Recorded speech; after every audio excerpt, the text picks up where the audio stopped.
It's been a long time. Hi, long time no see. Yeah. Hey, Sarah. And Laura's here. Oh my God, a bunch of people I haven't seen in a while. And yes, we're recording. Hey, Rachel. Hey, Laura.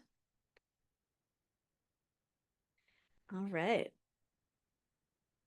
Perfect. Okay, so as you see, I got Aaron helping me out here with the chat room and all that kind of stuff. Um, so if you have any questions about tech things, she'll get to that stuff. So happy you guys are here. Thank you for joining me.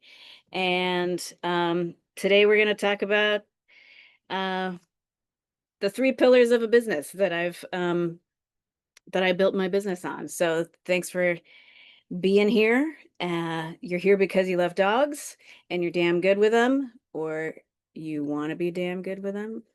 And like any good trainer, we're always looking to learn more, right? So let's be honest. Loving dogs and being good with dogs isn't always enough to make it work as a real sustainable career, right? So that's kind of why we're here. You've probably felt stuck trying to get more clients, or you're overwhelmed by challenging behavior cases, or you're frustrated when clients just won't follow through, even when you've told them explicitly and given them exact directions. No matter how clearly you explain things, they still don't get it. So maybe you've even wondered, do I really have what it takes to lead both dogs and humans? Maybe you've got some imposter syndrome going on. And here's the truth: being amazing with dogs is only part of the job. A lot of you know that already, right?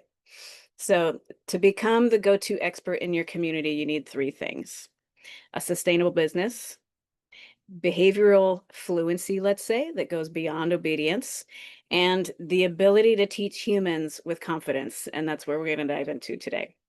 So I'm going to walk you through my full lead framework so you can see exactly what it takes to build a fulfilling, sustainable career doing what you love without burning out or second guessing yourself every step of the way. Does that sound good? Yeah, it does. Hell yeah. So I want you to comment in the chat why you're here. I'm going to have to bring up the chat so I can see it. Comment in the chat why you're here. Maybe you're struggling to get more clients. Maybe you got some imposter syndrome. Maybe you got some challenging dogs that you can't work with or you need help with. Maybe you're stuck or you're stagnant. Tell me in the chat. Do you guys know where the chat is? There we go. All of the above. All right. We got that. Perfect. Anybody else? Stuck. Just getting started. All right. Stuck on just getting started. We can help you with that. This is going to be good if you're just getting started. You want to have a more professional front. I love that. Yes. Stuck on a low level business. You want to be an upper level business. I like that. All right. Anybody else? Okay. Well, I'm going to move this chat aside here.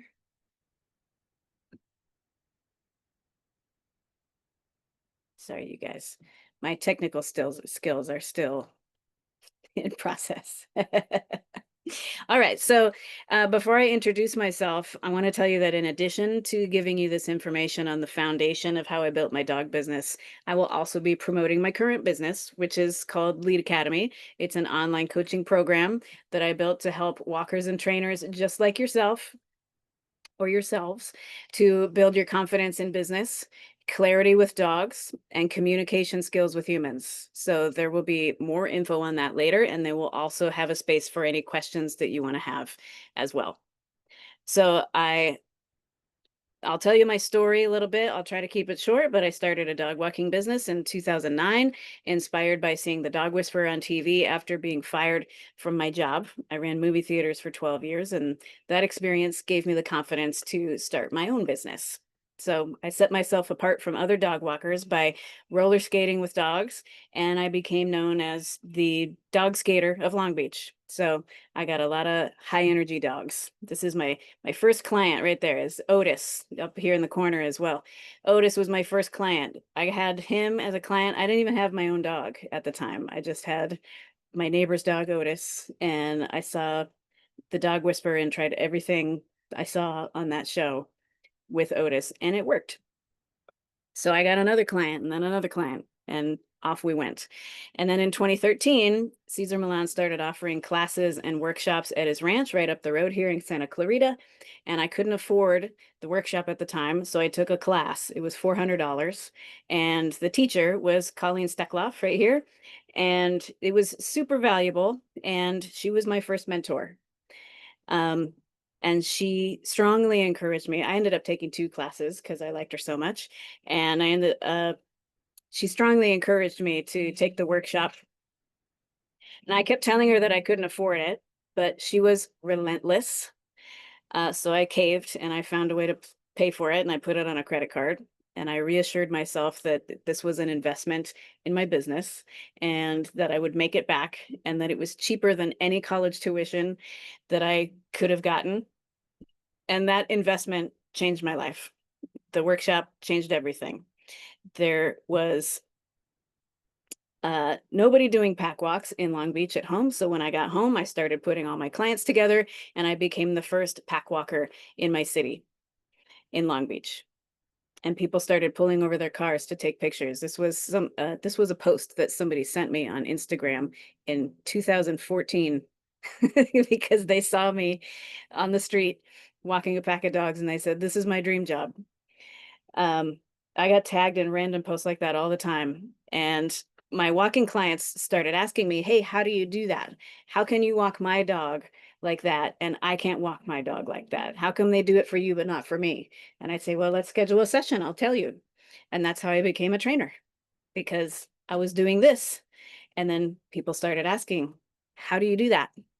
And that's how it all started. Meanwhile, I was also invited to volunteer at Caesars. Of course, I jumped at the chance, but it was also more investment, time off of work, hotel rooms, dinners.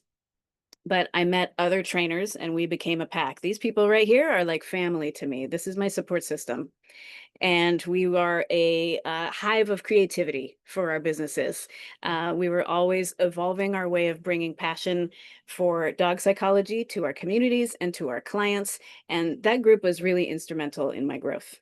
And I think it's really important to have a support system for your business. And it's been 12 years now working with Caesar, and I'm now an official trainer for those workshops. I've gone on tour with him for live shows, and I'm a behavior consultant on his show, Better Human, Better Dog, season 4 and 5. I'm still learning. I've been behind the scenes. I've seen him work with dogs in private. And just when I thought I've seen it all, Caesar will do another thing that blows my mind. I don't know how he does it, but he's just amazing like that. So that's an always a student. Back at home, I built a six-figure business. I bought a house. I remade my whole yard, all this turf and all this fencing I had to put in. Um, I turned my whole house into a training facility and everything was going great. And then the pandemic started and I realized that the business was all I had because all the dogs left. And I was like, okay, well, now I'm here in this big empty house all by myself with my two dogs. And I neglected my personal life and I wanted to reconnect with myself. So I sold everything I owned and I moved into this motorhome to travel around the country. So I left my business to one of my employees and they are still going strong today. Trot's Dogs is got a waiting list here in Long Beach. They're walking dogs. Everybody's happy. They're doing well. But in my travels, I worked with several walkers and trainers all over the country, and I found one thing that they had in common. They were driven to learn more about dog behavior, but their businesses were suffering. These people were exhausted or they were struggling, like not making enough. So they weren't charging enough. They also didn't have many boundaries with their clients. They were doing all the services that were asked of them and imposter syndrome at high levels, even though they were probably more qualified than anyone else in their town. So I came back home to Long Beach and I started putting Lead Academy together. So all of this work that I've done over the years has helped me to find my voice as a leader, and I want to do that for you as well. I want the same for you. I want you guys to find your voice. I want you guys to find your confidence, and I want you guys to have really strong businesses that you love that aren't just exhausting. I want you guys to be able to have some rest as well. So here's what most people don't realize is that you need to be able to lead the core pieces of your business. And when you don't understand how all the pieces fit together, business, behavior, and communication, you can end up exhausted. And it can be messy if you don't pay attention to all these three areas. You can end up wasting time on the wrong clients. Who's done that? Anybody? We've all had the clients who don't want to do shit. They just want us to fix their dog. They just, they want a pill they can give their dog that will make their behavior better. And that's that. Or you take any client you can get and they just don't care. They're trying to pawn their dog off on you and they don't care about the results and all of those things. And they're clients that are not aligned with us, basically.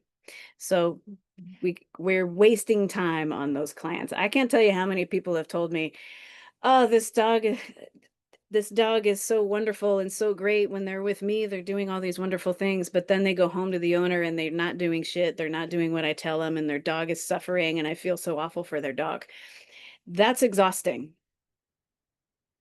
It's completely exhausting to put so much work and effort into a dog and to have it go home to people who are not going to keep up with it. That sucks. So we got to find you some clients that are going to put in the effort, that want to make the changes so that you're not doing all this for nothing. You can also feel drained by dogs that push your limits. So maybe you're taking on boarding without doing training first. And they say, yeah, they're crate trained. But then you get the dog in for boarding. And guess what? They're not crate trained. They're howling, they're barking, they're pawing at the kennels, all of that kind of stuff. Right. So that's going to drain your energy too, because I don't know about you guys, but I'm always a trainer.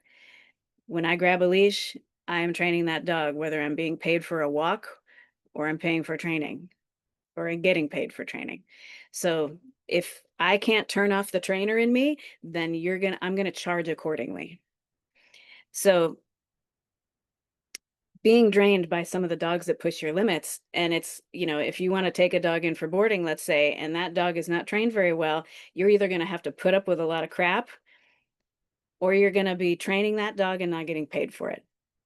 And then you're going to be unhappy. So you might even start wondering if it's even all worth it. What is the payoff in this? So if you keep taking those kinds of clients and doing your job in that kind of way where you just take anything, then you're just going to end up being frustrated. You're either going to have a behavior outcome and not being compensated for it, or you're not going to have a behavior outcome and you're going to feel like shit because you didn't help that dog. So we need to find a way to get through that. So these are three areas where we need to get that in shape. If you do have that in check, like when you do have it, when it clicks, when you take care of those three areas, you're going to start feeling more confident to charge more. You're going to attract more aligned clients who respect your time and your expertise. You're going to show up grounded even when when the dog is losing their mind or the owner is panicking, because you know you can help them. You have the program set up to help them. You know they will be on board. You know you're charging accordingly. So if you're going to deal with a panicking client, but I'm charging an appropriate amount of money for them, I'll handle the panic. If I'm charging a really cheap amount for this client, and then they start panicking, I'm not getting paid enough for this. I don't get paid enough to deal with this stuff, right? So this isn't about perfection, though. It's about learning to lead your business, lead the dogs, and lead the humans with clarity and consistency. And that's exactly what I'm about to show you. So this is the lead framework. It's what my program Lead Academy is built around. And each one of these pillars has their own set of pillars.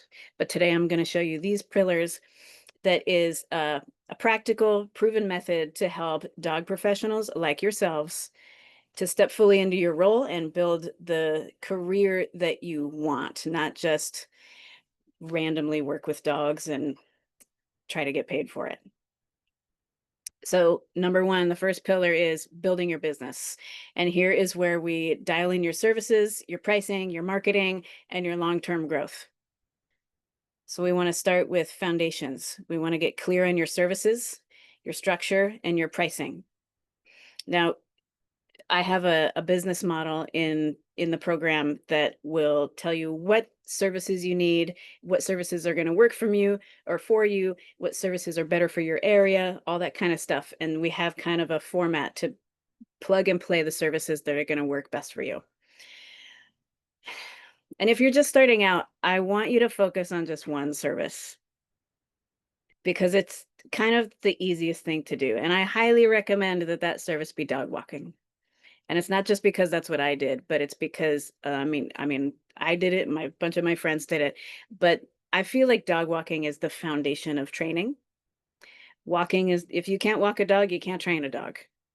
So with that foundation, just like in my story where clients were like, "Hey, how did you do that?" And then I all of a sudden became a trainer and I added another service. So if you start small and focus on one service, and then you can start to expand because it gives you a foundation. So, just like walking is the foundation of training, I think if you focus on one service, it can be the foundation of your business as well because you become specialized in that area. Visibility, you want to show up consistently in your community and or on social and create content that works for you. So, when I started, we had social media, but it was not what it is now. And I was always on it, but it was more like, look at this. Hey, here's a picture. Here's another picture. Hey, I'm here. Hi. And that was what social media was. It wasn't like business and algorithms and all of that stuff the way it is now. So it was just about being visible in general.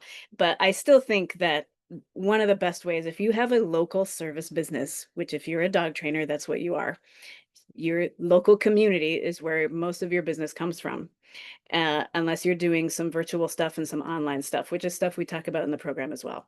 But when you're starting out, we kind of have to break out into our own community. And yes, we can be on social media as well. It's also important. But for example, I went to my favorite coffee shop when I was starting out, and they had a jar of dog treats by the door because people like to bring their dogs to the coffee shop. So I said, I want to put one of my stickers on that jar. So every time somebody goes to open that lid, they're seeing my logo. So I was friends with the owner. She said I could put a sticker there. And then I went to Smart and Final and I bought a bunch of containers and a bunch of dog treats. And I went around to all the coffee shops and I made a little holder with my business cards on it, and I put those jars in every coffee shop I could find, every liquor store I could find within my chosen service area because I did not service the entire town. I only serviced part of the town. So I found all the places in my part of town to put my cards. And that worked out really well. In addition to showing up, going to events, all that kind of stuff. So the more you are visible, working with dogs in public or wearing your shirt with your logo on it, the more you are going to build, even though it might feel like it's not working in the beginning. I promise you it will work if you just show up. Then we have scaling, planning for future, planning for the future with systems, support, and a clear strategy for clients. Um, Part of the business model that I had was that I have a community of pack leaders. So a lot of trainers I've heard say, I don't want you to have to need me forever. Which I understand the point. You want them to become pack leaders and be the trainers for their own dog. So you don't want them to have to need you. But at the same time, we are promoting lifestyle changes. This isn't just training sessions for a limited period of time and then we're done. You don't go to the gym and then you're done, right? If you want to look slim and have muscles, you need to go to the gym consistently for the rest of your life. It needs to be part of your lifestyle. And that is what we're promoting in dog psychology to help people change their relationships with their dogs, right? So I want to create a business that will help them to have that lifestyle. So I'm keeping a group of services for every part of their process. So if I have a service for when they come in and I have a service to help them maintain and so on, and now I've created this pack of pack leaders. You know, when you get a balanced pack of dogs and you bring a new one in and the whole pack can influence that newer dog more than you half the time? It's the same with people. When you create a pack of pack leaders and a new person comes in with all of their nerves and their new dog reactivity and whatever it is they're working on, and they come into a whole group of people who are already calm and balanced and they're working on their dogs as well, but it creates this oneness. And that's what we want to create for our business. And when you can keep your clients coming back, um, while in a training aspect, you might say, I don't want you to need me, but for a business, that's a horrible that's a horrible thing. We want them to come back to our business. We want to keep those clients because you know what? That dog eventually is going to die and they're going to get a new dog. And then that dog will die and they'll get a new dog. My business has had generations of people's dogs. And when you can create pack leaders out of your clients, they continue to come back because it's an addictive community. You create this VIP club. So that's kind of like scaling, and the plan for the future is like you're building upon itself. That's why you want this strong foundation in the beginning. And so this is how you can stop winging it and start building something sustainable. Because in addition to that, your business becomes easier. And when you hire people to help you, then they can run things and then you have more time, right? So this is Bridget. And Bridget was tired of working minimum wage jobs and she started a dog walking business. Now, she also started a job at a dog psychology based training and daycare facility, which is run by my best friend over here. Um, and since they didn't offer walks, she was able to be a resource for them while she was learning. Now, not everybody has that, obviously. Not everybody has a dog psychology training center that they can learn from, but everybody's journey is different, right? So, this has just been one example. So she took on in-home pet sitting as well, and now she's got a waiting list and she's thinking about restructuring her business to accommodate her life because she hasn't had a day off in a while, and to be more able to help more clients. Because at a certain point you get capped and you're limited. Like I was walking dogs one at a time for 4 years before I went to that workshop, and I was limited. Once my day is full, I can't take on any more dogs. Therefore, I can't make any more money. So when I started doing pack walks, then I was able to take on more clients, do more. So that was a sort of restructuring. So we're working with Bridget to restructure so that she can have more time, take on more clients. And it's kind of how it goes. When you start, you get to a point, you get busy, then you need to restructure. Then you start again, and then eventually you grow to another point and you have to restructure. So being a business owner is kind of all about pivoting all the time. And so that's what we're doing here. So I started with Bridget when she was just starting out, and she's doing wonderfully. She's got a waiting list, but now she needs more time. She needs to start restructuring in a sense so that she can help more and grow her business more. Makes sense, right? You guys still with me? Yeah. All right. Good. I can only see like four of you in the frame at one time. Good. All right. So pillar number 2 is behavior. We need to understand dog behavior if we're going to be able to help these dogs, right? So there's a lot of reasons why I love dog psychology over obedience. While I don't love it more, I do love it more, actually. I do love dog psychology more than obedience, but I do use obedience. I'm actually a certified obedience trainer, but I use dog psychology first, and then I add obedience on top. And there's, you know, a lot of things I could say about the difference between the two, but I want dogs to follow me because they want to, not because I'm bribing them. That's essentially what I'm getting at. But I want a relationship built on the foundation of understanding the dog in front of me. Um, and if that's the case, they're way more likely to be obedient. The obedience becomes, it comes naturally. A lot of you guys know this already because I see a lot of familiar faces in here.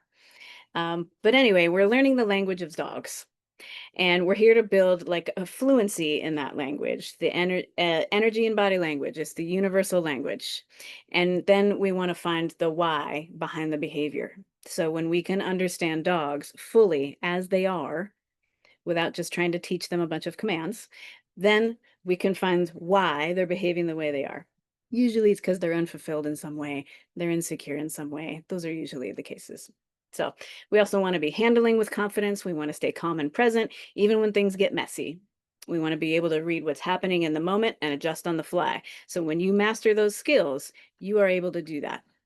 You can you can assess and adjust just like that. So that's why we need to understand dog behavior. We want to be the calm, trusted, respected leader that dogs will listen to because that's what clients need to see in order to become it, right? So JV is coming from the obedience world and he's moving more into dog psychology. Now, he's got a lot of habits he has to change in order to do that because obedience is all excitement and food, psychology is all calmness and exercise, and among other things. So he has a lot of habits to change, like slowing down, assessing the energy state that he sees in front of him, using fewer words, waiting for the dog's mind to bring them to a down posture instead of asking them to do a down posture. There's a big difference between those two. And he's a great obedience trainer. And this shift is giving him an edge over the other trainers in his area because he's getting dogs to feel more calmly obedient because they want to, not because there's food in it for them. So when you can switch over and do both, the sky's the limit, guys. Pillar number 3 is teaching the humans. Because the training is only half the dog. I mean, the training the dog is only half the job. Words are hard, right? So if the human doesn't get it, nothing sticks. You guys know that. This means we want clear communication. We're going to ditch the fancy dog training terms and explain things really simply. You know who cares about quadrants? Other dog trainers. That is it. Dog owners do not give a shit about quadrants. They don't know what oppositional reflex is and they don't care. So just use whatever words will get through to that human, meet them where they're at, explain it simply so that they can get it. We need to get them a win, especially in the first session. So we also need boundaries. We need to create follow through with our clients without overgiving or burning out. These are really important things. How many of you have overgiven to a client, um, and it was so much so that you just were exasperated giving so much to this client. Now, if the client followed through in the end, wonderful. What an amazing feeling. But if they didn't and we overgave, it's such a letdown, right? Excuse me. Such a letdown when we put in all this effort and they don't do it. We also want a leader energy. Show up with a grounded authority that invites trust. And this is how you become the trainer that clients rave about and refer over and over again. I want to give you an example. Leslie has a busy and successful pack walking and training business, and she hired me when I was traveling to help her hone in her behavior knowledge and handling skills. But as I followed her throughout her day, I saw that she gave her clients access to her 24/7. She wasn't saying it, but I could see that she was tired and she wanted to be there for her clients so badly. So after we had some conversations about boundaries, she pared down her office hours and decided to create a service for emergency access with a nice price tag on it. So I know a lot of us want to help people so much and we want to be there for our clients no matter what. But we can't do it at our own expense. We can't do it at the expense of our mental health. We can't do it at the expense of our personal time. And some of us don't have personal time because we don't care and we just give it to all of our clients, but eventually it's going to catch up with you. And so I love that Leslie wanted to help her clients so much that she continued to keep helping them in these times of emergency. Everybody's a little different. Everyone's had maybe a phone call where a client called you and went, "Oh my God, my dog's just got in a fight," or "My dog got bit," or "My dog got in a fight at the dog park," and and they're panicking, and there's all this the energy going on, and the first call they make is to the dog trainer. And for me, I like to let those go. I wait until they're calm to talk to them again. But other people want to help talk them off the cliff. Other people want to help calm them down. And so, no matter how you want to handle those situations, if you want to continue helping those clients in those times, I think Leslie found a great way to do it. She found a way to create a service out of it so that it actually probably makes her client it's probably a selling point at her business at this point that she can now sell this emergency service. So if something happens, you can call your trainer and they will come help you for a price. Isn't that great? She's a great trainer. So, of these pillars, where do you think you need the most support? I want you to put it in the chat.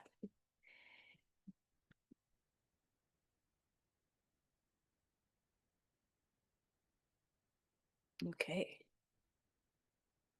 Mm, mm, mm.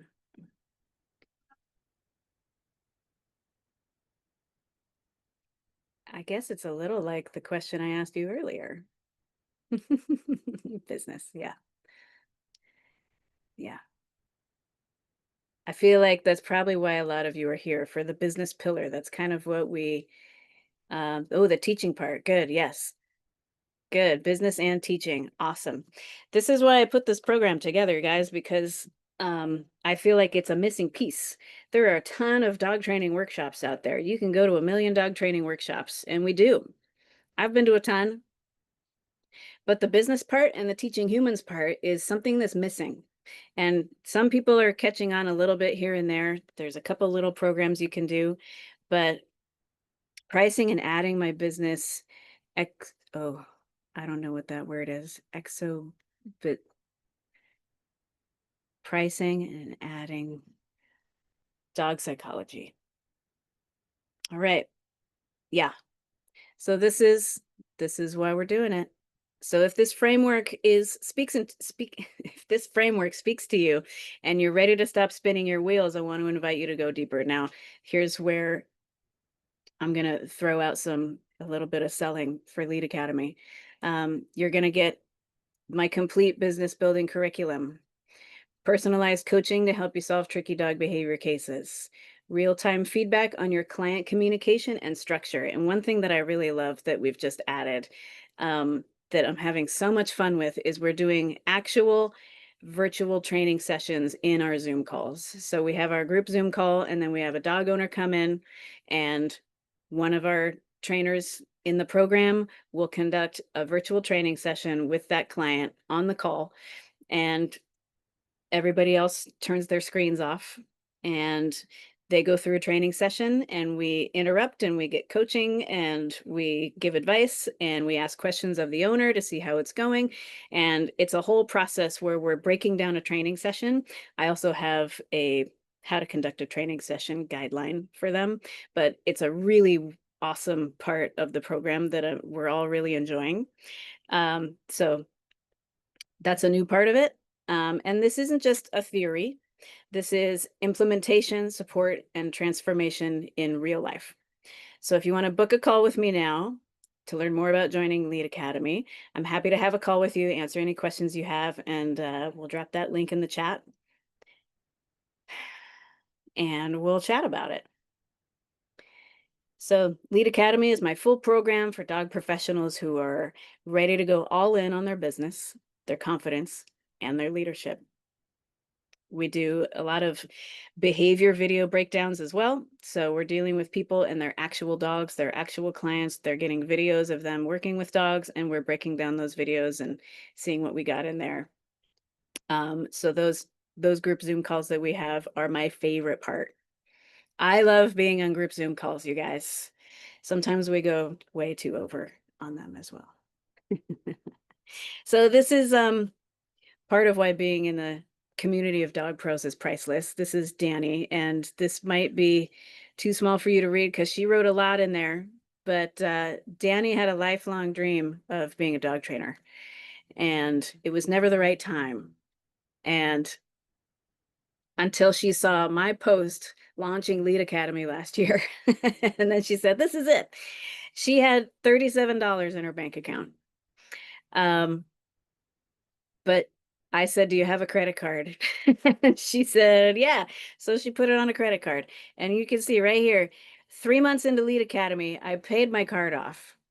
So you guys, 2 board and trains will pay for this program. And then bottom line, don't let the upfront cost deter you from living your dream. Find the fucking funds, she says. Danny uses a lot of expletives. Um, but we won't go much further, and I wanna have time for questions and stuff.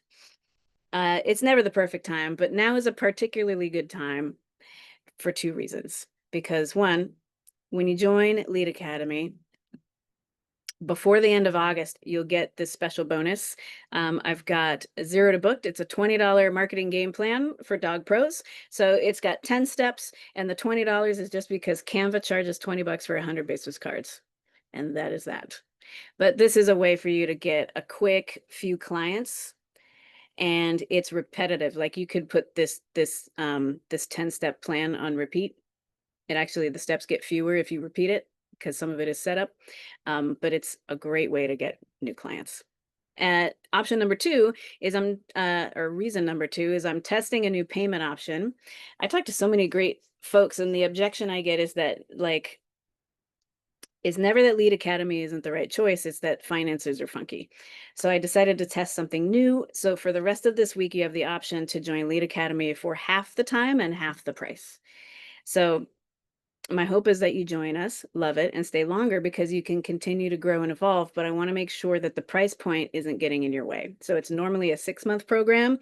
And with this option, it's 3 months. And then you can continue if you want to. But we're only trying this out for the week to see if it works out.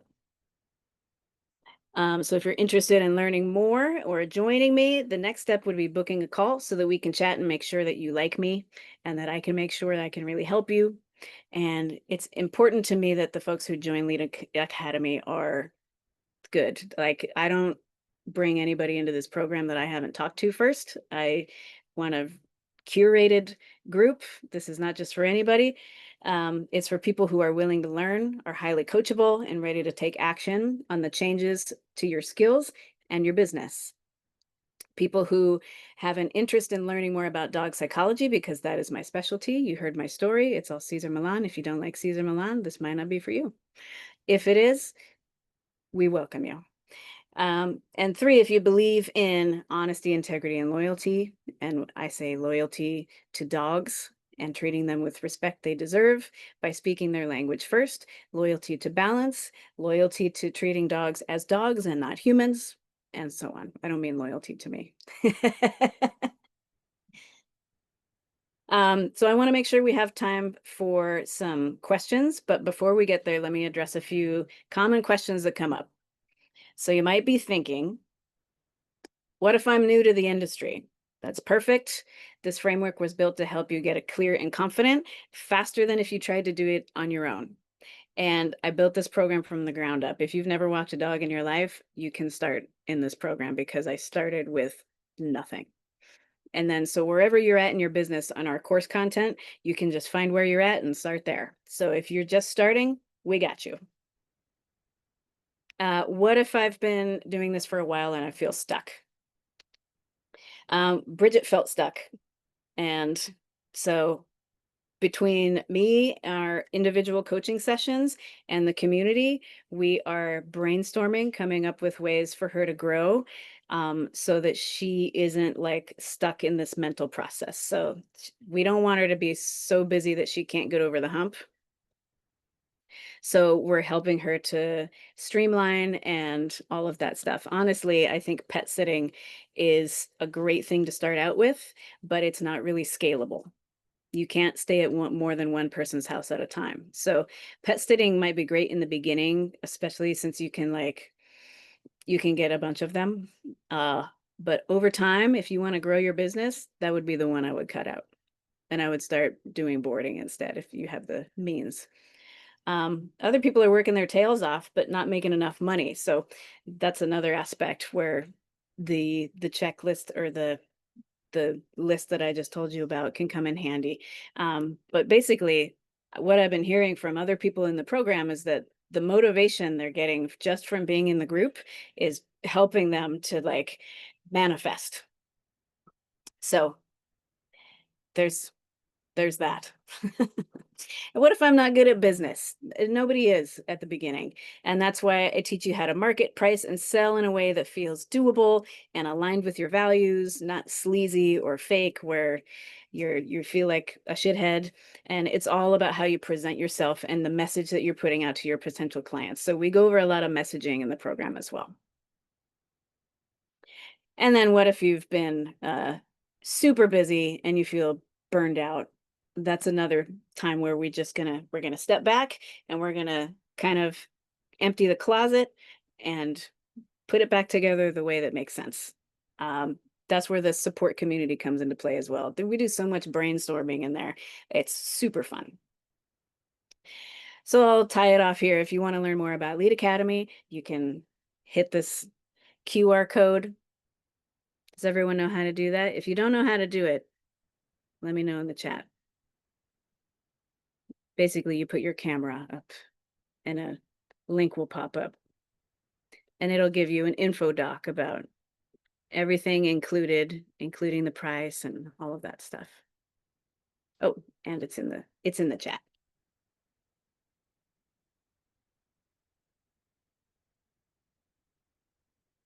Good. All right. Or if you just want to book a call and get started, here's another code. You can just book a call through that.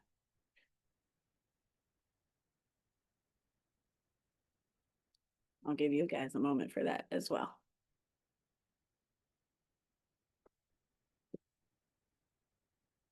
All right. Questions?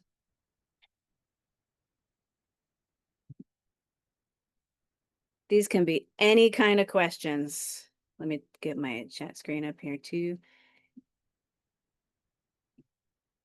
Anybody have a question? You can just unmute yourself. Go for it, Tyler. Hi, everybody. So any kind of question, like not related to your Lead Yeah, Academy program, anything? totally. Anything. All right. Well, there's one thing I've been trying to figure out, and I think I'm too close to it, so I think that's why I can't figure it out. Sure. Um, I've been able to take pretty much any dog that I've worked with and take them from a crazy puller to walking next to me in like 10 minutes, Nice. but I can't get that with my own dog.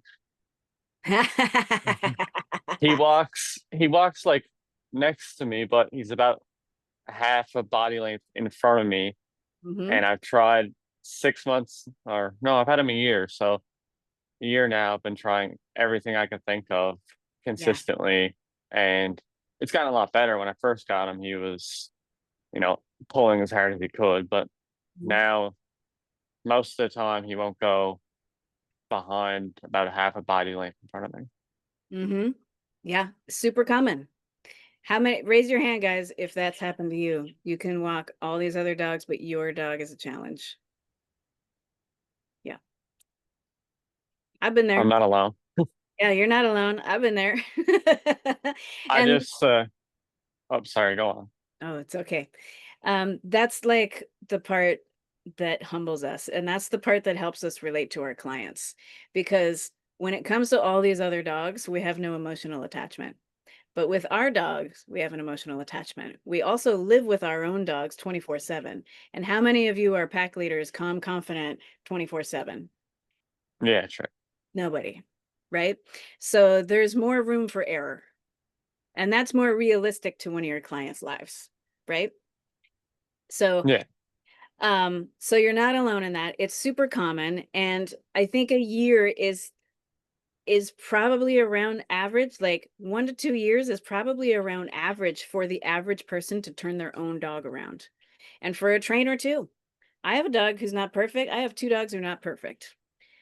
Nobody's dogs are perfect. So I'm not saying you're saying you want your dog to be perfect, but it's it's just part of being a human. Like we can't Yeah, be some people can't. I mean, Caesar seems to be like that all the time, but like the rest of us, the average humans, like there are moments where I slack off, you know, tiny little moments in my everyday life are moments where I slack off on being a pack leader, right? So those are the moments where the dog's poor behavior sneaks through, yeah. right? So you're not alone in that. But there are other techniques that you can try to get the dog walking where you want him to walk. Have you tried all the techniques? All that I can find and that I know of, but I know there's more out there.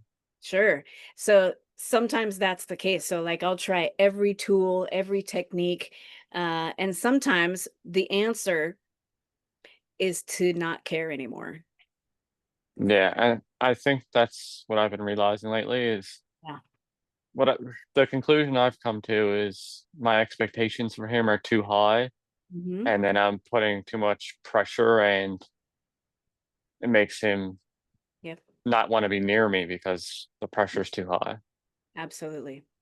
That's usually what it ends up being. I can't tell you how many trainers and things come to like TCW and they're like, my dog is walking 2 inches in front of me. 2 inches. And and there's so much focus being put on those 2 inches, so much care, so much stress. Because my reputation is on the line as a trainer. If my dog won't walk with me that way, how how are clients going to trust me? How are they going to believe that I can help them with their dog if my dog is already walking 2 inches in front of me? So Yeah, age read my mind. yeah. So like it's not just that the dog is walking 6 inches in front or a body length in front or whatever it is. The implications of that to a dog trainer is like infantile. It's like infinity. It triggers your low self-confidence. It triggers your imposter syndrome. It can trigger all of this stuff because of 2 little inches. Yeah. You know? And we've tried every process, every training technique, every tool, and none of it's working. My dog is still 2 inches in front of me. And so the more we concentrate on that 2 inches, the more the dog goes, ha, ha, this guy doesn't have it. They're not in charge because now they're overanalyzing. And when you overanalyze, you become unsure, and the dog knows it. And so, Okay, so I get what you're saying. yeah. So Yeah. when you start thinking too much about where your dog should be when you're walking, you start to get into a place where you're unsure. And then the dog takes over. And that makes so much sense because he actually walks better with me when he's off leash. Yeah. Yeah. Like when I'm letting him run around and then there'll be a moment where he'll come next to me for like, 20 minutes, walk next to me and he's Mhm. perfect. Yep. So So, it's my energy through the leash is what's mhm, causing him to pull. right. Yeah. Which we know, right? That's what we tell our clients. Yeah, But I we get know. all wrapped up in our head about I'm the trainer and I have to be perfect and my dog has to be perfect. Like we put a lot of pressure on our own dogs as trainers. So, what I recommend is that you care less, think less, try less, do less. Let the leash out a little more and And try. there'll be like trains, there'll be like a moment, a week or so where he's using all the leash, but then he'll realize I'm calm and kind of come back, I guess. Yeah. So you can use more leash, but concentrate more on the energy that you need. Yeah. So, like, I don't know what your walk looks like, but a lot of times when they're ahead a little bit, we have a tighter leash because we're trying to like manage them a little more. And I don't know if that's how you're doing it, but that's what sometimes can happen. So if I give more leash, now I know that I can't use the leash to address it. So I have to use my energy. So Okay. And I guess that's what I'm doing when he's off leash. yeah, I'm having to use my energy. That's right. So we have all kinds of unconscious stuff going through our arms and our hands. You know, in the movies when somebody gets mad and they make a fist, they don't know they're making a fist. It just happens, right? Yeah. Because all kinds of subconscious energy is going through our arms and our hands. So if you tie the leash to your waist, or you clip it under your pants, or you put it on a different part of your body, or you just give them a long line, this is where you could use a retractable leash, because now you can't correct no matter how what you do. I did that myself. The only time I've ever used a retractable leaf was to help myself to not give that influence to my dog if I wanted to try to correct him. And this was years ago, and it worked really well. So try letting go. Try doing less. Okay. Thank you. Sure. No problem. Anybody else?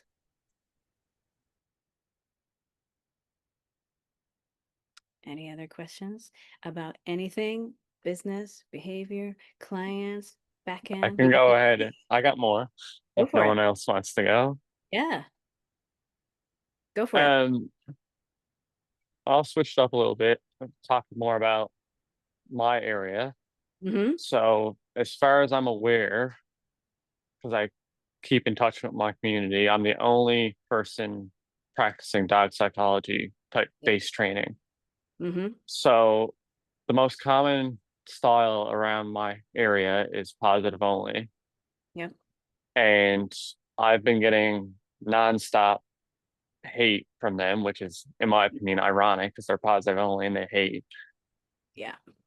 So, how did you deal with people trying to tarnish your reputation? Say the last part again. How did you deal with people trying to tarnish your reputation? Tarnish your reputation. Yeah. That's a tough one. Especially in the age now that we're in with social media and the internet and everything is everywhere all the time. Like you can't escape the rest of the world. And it blows. Um, so for one thing, uh, it depends on where it is. So I've been growing my social media account lately, and the more I post about dog psychology, the more hate I'm getting in my comment section. And once in a while, I cave in and start conversation with someone, and it never ends well.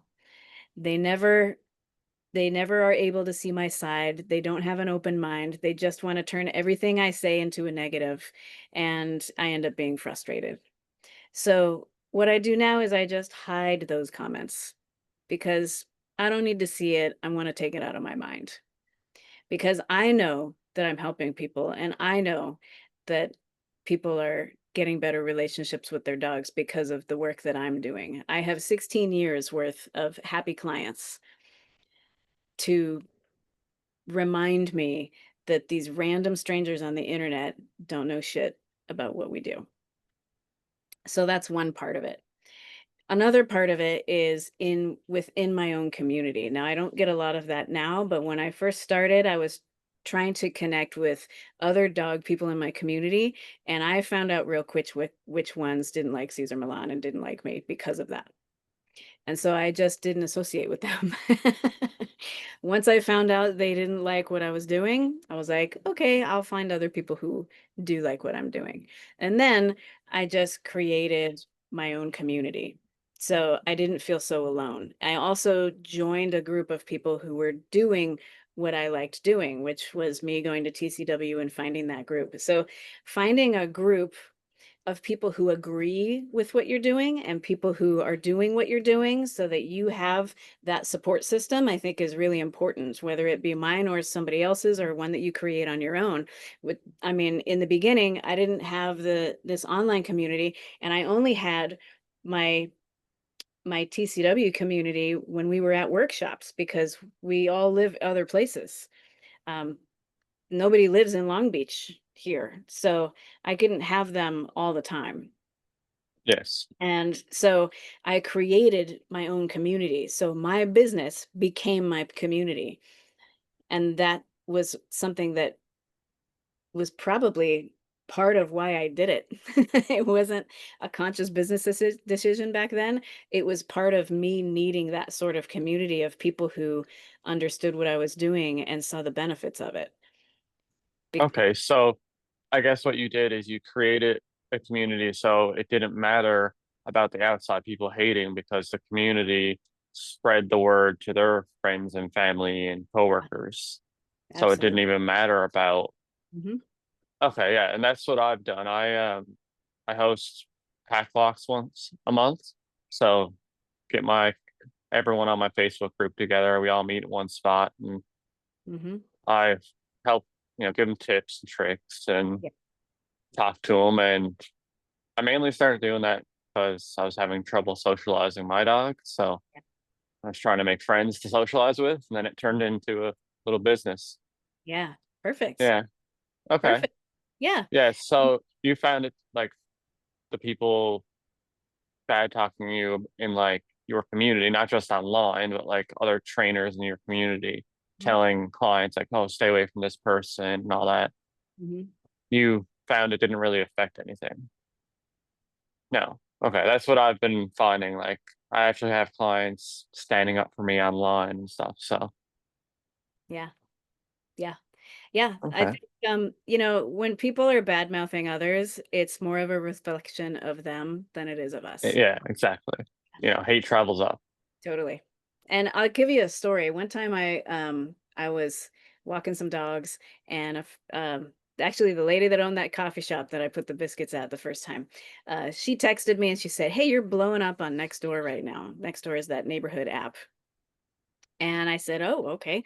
So I went on Nextdoor and I looked, and it was a lady that had walked past me on the sidewalk when I had a pack of dogs, and I was looking down and untangling leashes.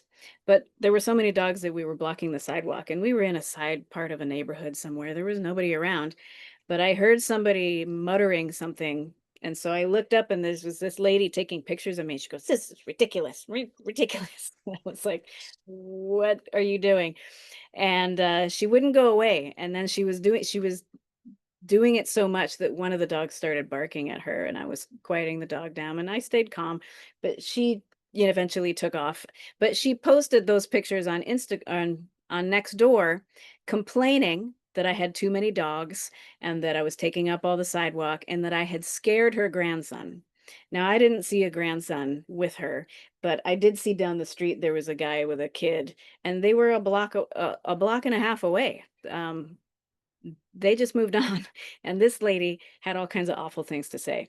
And so this post went crazy on Nextdoor because she had pictures, and I had like at least 10 dogs with me at the time. And there were over 100 comments on that post. 99% of them were people supporting me, people saying they had seen me around town and that I was always calm and respectful and that all my dogs were always well behaved, all that kind of stuff.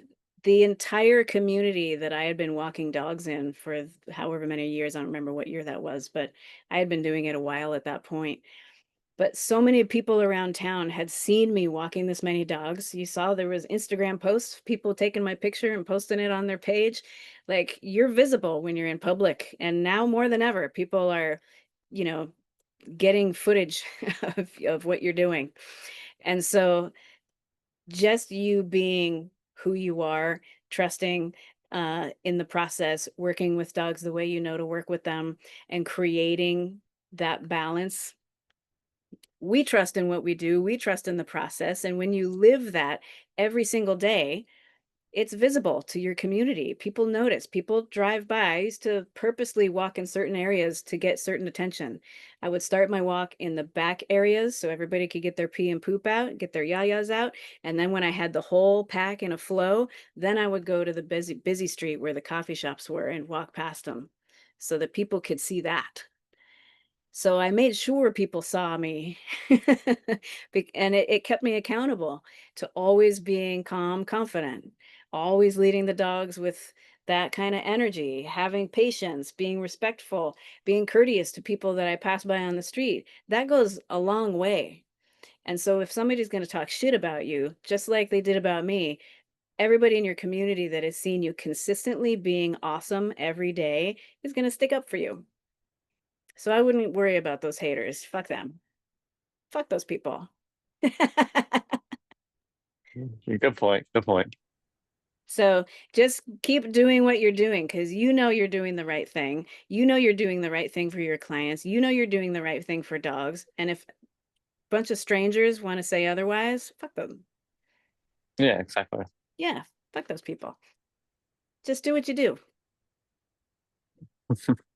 Thank you again. Of course. You have two more questions in the chat. Oh, great.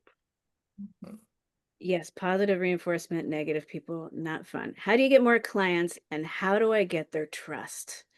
Oh, that's a good one. That's a good one. So I have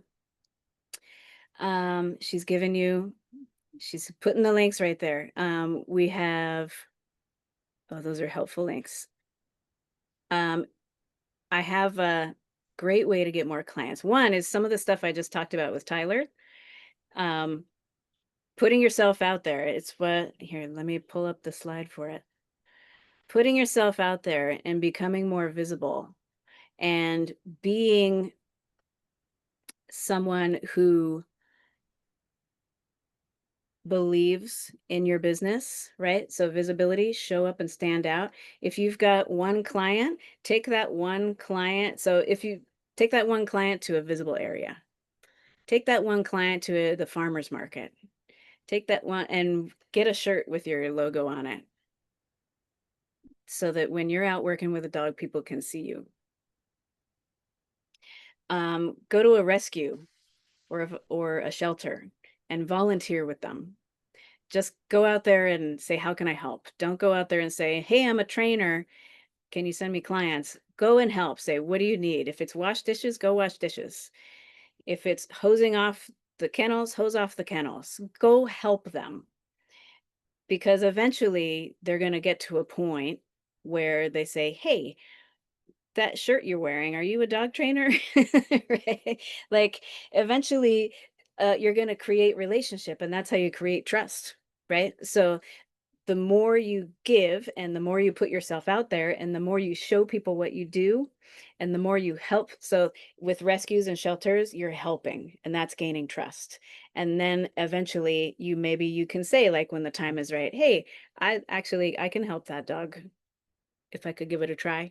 Or, I'll take that dog for a walk. Maybe you're gonna help walking the dogs that are in the shelter and somebody will notice after a while and go, I notice every time you're walking a dog, they walk really nicely with you. How do you do that? And then you can say, oh, well, I'm a trainer. Or you're you've got maybe one dog walking client. You're starting your business, you got one client. Take that client everywhere. Walk that dog everywhere. Take that that take that dog everywhere where there's people. Sometimes I like to walk in the rich neighborhoods too because that's where people have money and they're more likely to hire you. There's a ton of way to get clients. You can go to the vet's offices and talk to them. You can volunteer at places and it gains trust. You can put dog treats in all the coffee shops like I did. But basically, oh, and your Google business profile. That's free. You can post on social media. That's free.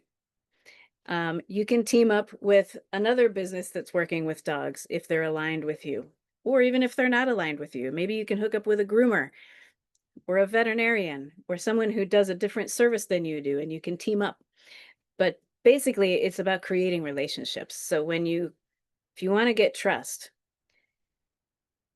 create relationship for getting clients. And then once you get the client, how can you create trust? One is we want to listen to them. So listen to everything they have to say about their dog.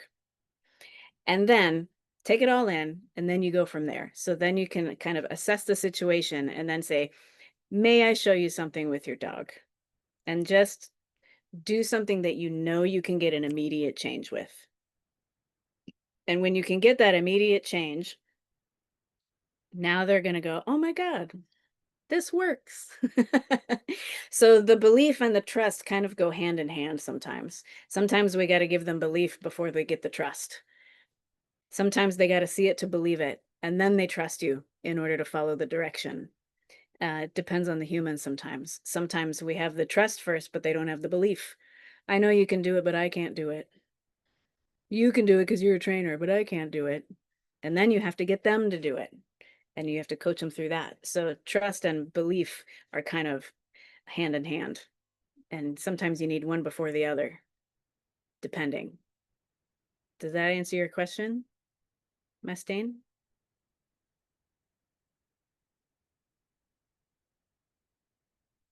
Very helpful. Okay, good.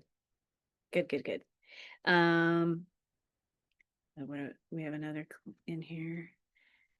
Board and train, which includes private sessions, but there are people that don't feel comfortable with board and train and only want private sessions. Our option is that single private sessions don't give the same feedback, long or short term, compared with board and train. Would it be an option on offering bundles of 10 to 15 sessions so the long-term results of the training are better? Yeah. Board and like there's one having multiple services is great because not every service is a match for every client. So some people maybe can't afford a board and train, or um, or they don't want to do a bunch of single sessions. So you got to find what works for each particular client. And some dogs, you can do. I've had plenty of clients where I did one private training session with them, and then they just came to my pack walks, and they were good from that. Everybody's at a different place, so find a service that works for them. Find a training program that works for them, so totally you can totally change it. And honestly, the more you work with the human, the better. So private training sessions actually can be more beneficial because you're working with the human more. Now, board and train is great for dogs who are, like beyond the owner's capability to rehab them. Sometimes a board and train is necessary, but not all dogs need one. A lot of times private training sessions are better because you're working with the human more. Do I help people develop a website? I have some advice on how it looks, but technically I cannot guide you through it. They all look a little different. But as far as the message you're sending with how you've designed it and what you're saying on it, I can help you with that. Absolutely. Does that help? Did I answer everyone's questions appropriately? Put it in the chat if yes. Yes. Awesome. Mustang, yes, good. We got and then one more. Oh, it's Dog Coaching Center. What is your name again?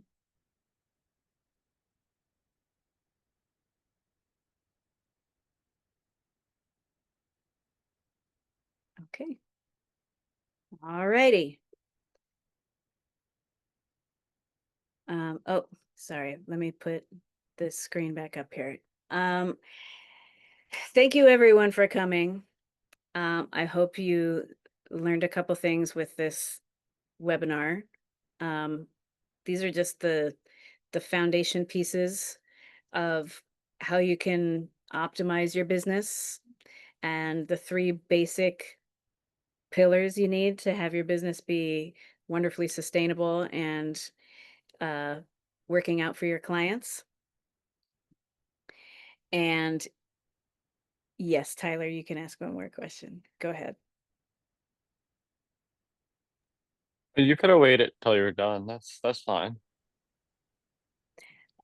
Let's do one more. Okay. Well, if I No. only got one more, then I'll choose from my two that I have. This one's more crucial for me about your program. hmm How do you adjust for the different rules and like laws and the way they're structured in different places? That's a great question. I have some tips and guidelines for legal stuff, but I'm not a lawyer, so I always recommend that you find a professional that is familiar with the laws in your area so that you can be compliant as much as possible. Yeah, because I remember our conversation we had Yeah. that you said that's one of the aspects of the program. It helps with all the legal aspects of it. And I was just wondering how you manage that because of Mhm. different laws in different places. Yeah. Yeah, there's different laws in different places. Obviously, I'm in America, so I know the rules, and I'm in California. Sometimes they're specific to that. And I know you're in Canada. I have other members who are also in Canada that can also help because they're going through it as well. Okay. Yeah. So more or less you direct me to help me find the right people with the right credentials. Right. And then I just talk to them on my own. Okay.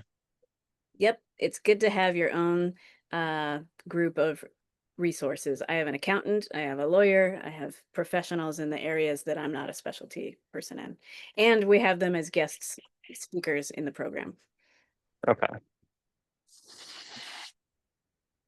All Cool. right. I guess Nope. I can keep going, but I'll leave you there. All right, good. We'll let everybody go because I know it's late in some areas. I'm on the West Coast, so it's a lot later for some of you guys that are over in the East Side.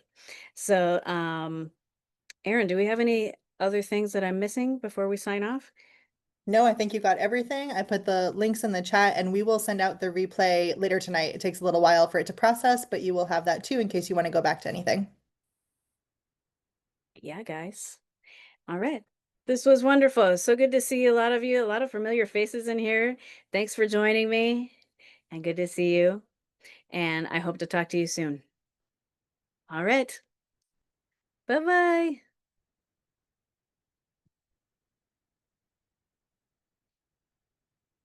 How do I stop?